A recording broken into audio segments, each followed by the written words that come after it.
Chapter 17. Progress and Perspective. Imagine a person from 500 years ago arriving in the modern world. They walk through a city. Electric lights illuminate the night. Clean water flows from faucets. Food arrives from distant continents. Information travels instantly across the globe. Diseases that once killed millions are routinely treated. Travel that once required months now takes hours. The visitor would likely be astonished, perhaps overwhelmed. Much of what we take for granted would appear miraculous. Yet most of us rarely experience modern life this way. Human beings adapt quickly. The extraordinary becomes ordinary. Comfort becomes expectation. Success fades into the background. Attention naturally shifts toward problems, toward risks, toward what remains unfinished. This tendency is understandable. Paying attention to problems can be useful. It helps societies improve. It helps individuals prepare. It encourages adaptation. Many of civilization's advances emerged because people noticed shortcomings and sought better solutions. Concern has an important role to play. Yet concern alone can distort perspective. A person who notices only problems may conclude that everything is getting worse. A person who notices only progress may conclude that everything is getting better. Reality is usually more complicated. Perspective requires holding both truths simultaneously. History reveals a remarkable pattern. Across many dimensions of life, human beings have made extraordinary progress. Life expectancy has increased. Child mortality has declined. Literacy has expanded. Extreme poverty has fallen dramatically. Scientific knowledge has accumulated. Material living standards have improved for billions of people. Opportunities once available only to a small minority have become widely accessible. These achievements are real. They represent one of the most extraordinary stories in human history. At the same time, progress has not eliminated suffering. New technologies create new challenges. Economic growth creates new tensions. Social change generates uncertainty. Political conflicts persist. Loneliness persists. Meaning remains a human challenge. The ancient questions have not disappeared simply because living standards improved. Human beings still struggle with fear, loss, identity, belonging, purpose. The form changes, the underlying realities endure. This dual perspective may be one of the most important lessons history offers. The world is often better than we realize, and more fragile than we realize. Both statements can be true simultaneously. The tendency to focus on immediate problems sometimes obscures the broader context.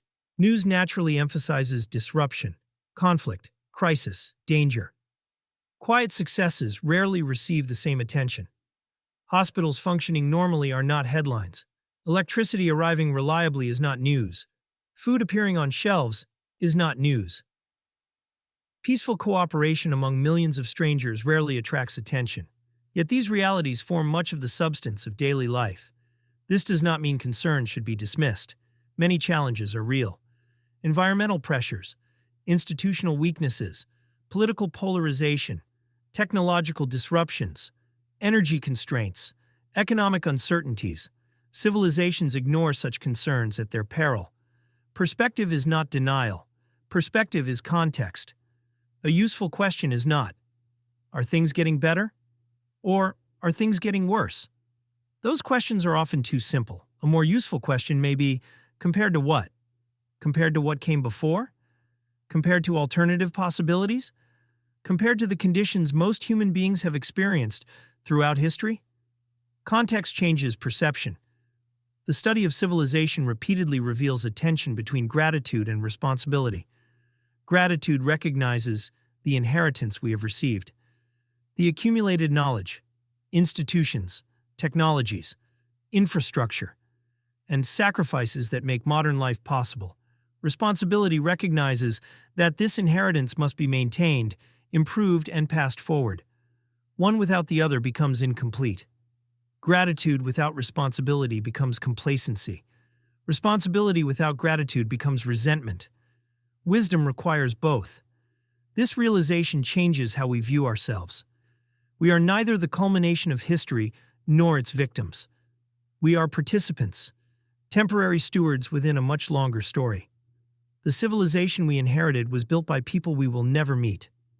The civilization future generations inherit will be influenced by choices we make today.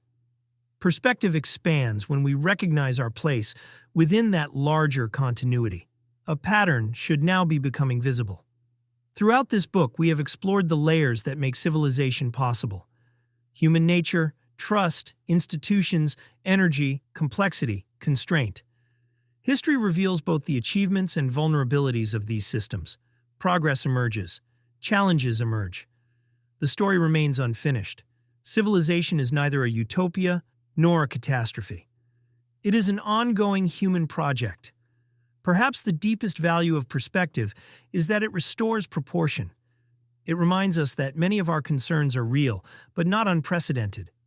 That many of our achievements are extraordinary, but not guaranteed. That history contains both tragedy and progress, both failure and resilience, both loss and renewal. The wider the lens becomes, the more difficult it becomes to see reality in simplistic terms. Closing orientation. Perspective is not optimism, nor is it pessimism.